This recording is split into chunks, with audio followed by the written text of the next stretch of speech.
The Trump administration is facing new allegations about connections to Russian officials. Intelligence sources tell the New York Times that some Trump campaign officials and other associates had repeated contact with Russian intelligence before the election. But White House Press Secretary Sean Spicer denied that there was any contact during that time period yesterday. To discuss it all is CBS News senior political editor Steve Chaggaris. He joins us now from Washington. Hey, Steve. Hey. So let's start by getting your reaction to the information these intelligence officials pass along to the Times. Yeah, it's interesting. So there's a caveat in that New York Times story, which is whether the Trump folks actually knew they were talking to Russian intelligence or were they just doing business over there.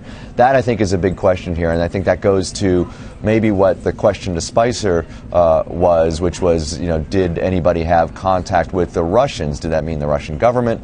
Whatever the details are here, what this does is it just adds more fuel to the fire that is this Russian issue. It's got Congress raising a lot of questions. It's got Democrats in Congress calling for deep investigations, calling for an independent commission to look into this. And really, it's become a major, major political problem for Trump and could become a major political problem for Republicans on the Hill. Yeah, it's not going away. It sort of feels to me like the loose string on a sweater. You sort of keep pulling and more comes out. Right. So what options does the administration have when it comes to addressing the many, many questions that will come?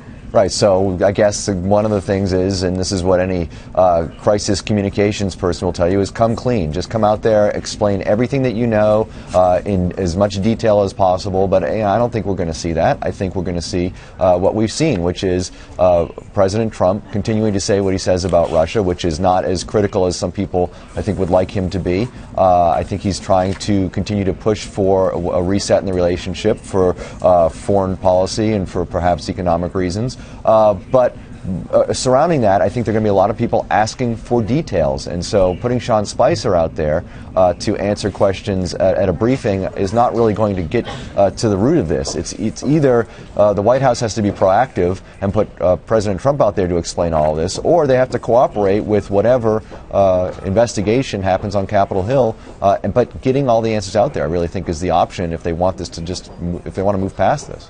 Steve, as it regards to General Flynn specifically, we now know that the Justice Department briefed the president on the contents of Flynn's calls back on January 26th, but the president denied having knowledge of those calls just last Friday. I want to play that denial from the president, followed by Sean Spicer's explanation yesterday, and then get you to weigh in on the other side. Mr. President, what do you make of reports that General Flynn had conversations with the Russians about sanctions before you were sworn in?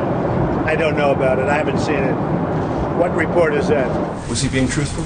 No, what he was asked specifically is, was he aware of a Washington Post story? He hadn't seen that at the time. Of course he was involved. I just said that he was aware of the situation right after the White House counsel informed him back in January.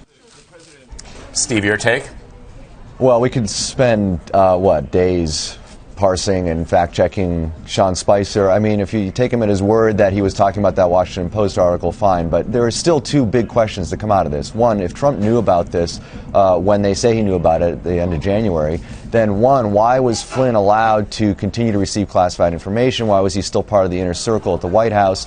That question has not been answered. And secondly, why didn't they tell Pence about this, Vice President Pence? It seems like, from what we know, that Pence wasn't told about this until the last few days. So they kept Pence in the dark for a couple of weeks, even though the president knew about that. I think those are two big questions to come out of this, regardless of what they're talking about, whether the specific Washington Post report or not.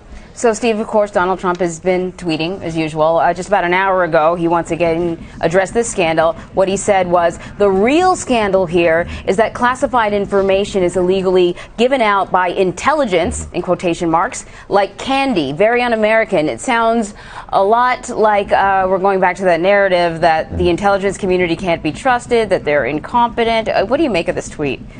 Well, there is an argument to be made that this kind of intelligence shouldn't be leaked. And I think what we're seeing here, perhaps, is some sort of retaliation for what Trump has said about the intelligence community. There are people in intelligence who are letting this stuff out. And so that is a big issue as well, and that's an issue that has to be looked into. And that's what you're hearing Republicans on the Hill saying, that if there is some sort of overarching look at what's going on with this Russian situation, that one of the questions that has to be asked is, how is this classified information getting out there? It's not for national security purposes. It's really not a good thing.